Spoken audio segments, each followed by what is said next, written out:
안녕하세요, 넙제입니다.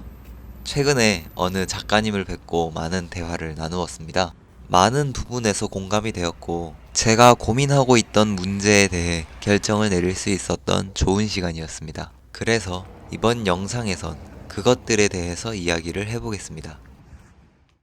먼저 저의 고민부터 말씀드리자면, 조회수를 위한 그림을 계속 그려야 하는지입니다. 다르게 말하면, 돈을 위한 그림을 그려야 하는지입니다. 제가 오늘로 유튜브를 시작한 지 1606일이 됩니다. 정리하면 4년 4개월 하고 22일입니다. 첫 번째 영상은 이렇게 그림을 그려보면 어떨까 하는 생각만 하다가 실행을 함으로써 그 욕구를 해소한 그림이에요.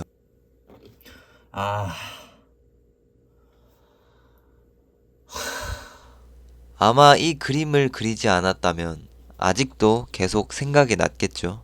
그리고는 한동안 채널을 잊고 살다가 2020년 1월 31일 구글 로고 추성화를 올리면서부터 본격적으로 시작하게 됩니다. 그때 저는 첫 번째 영상이 잘 풀렸으니 금방 구독자 수가 많아지고 돈도 벌 수 있겠지 이렇게 생각을 했습니다. 그런데 결과는 처참했죠.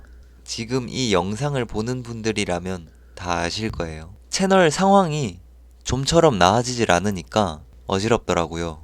다른 유튜버 분들 그림 그리는 거 따라서 그려보기도 하고 종종 생각나는 아이디어로 그린 그림도 있는데 어쨌든 조회수는 바닥을 기어다니니까. 그런 와중에 더 슬픈 건 다른 사람들 따라서 그린 건 그나마 조금이라도 조회수가 더 나오는데 저만의 순수 창작은 그것마저도 안 나오는 거. 이게 진짜 너무한다 싶더라고요. 제가 자주 하는 생각 중에 하나가 그 교집합이 있거든요. 먼저 자신만의 고유 화풍을 가진 작가, 그리고 대중들의 취향. 이거 두 개가 맞아 떨어지면 운이 좋은 작가라고 생각을 해요. 근데 여기서 작가가 어려. 그런데 자기만의 스타일이 있어. 게다가 그걸 대중들이 좋아해. 그럼 이제 이거는 완전 부분 집합, 나이스한 거죠. 두 집합의 접점이 없으면 큰일 난 거예요.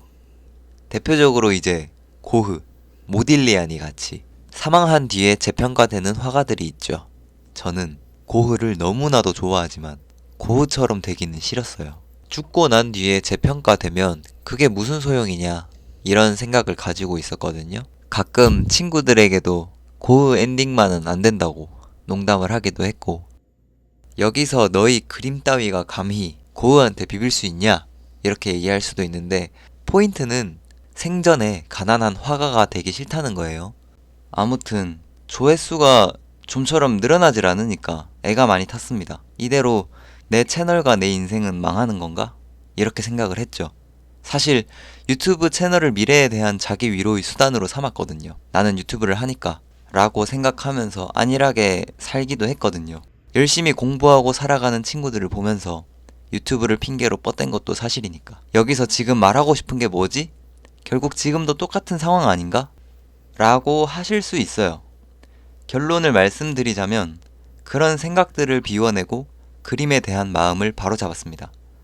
조회수를 떠나서 제가 추구하는 방향으로 나아가겠다는 거죠.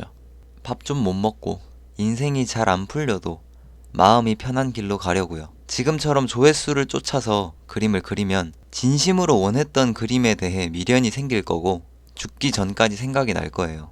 첫 번째 영상을 그리기 전처럼요. 마지막으로 저는 항상 최고의 그림을 위한 여정을 하고 있다 생각합니다.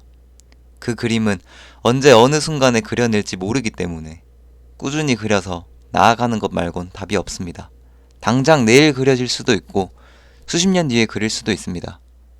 어쩌면 죽은 뒤에 재평가될 수도 있죠. 적지만 소중한 시청자 여러분, 앞으로도 저의 여정을 지켜봐 주시기 바랍니다. 감사합니다.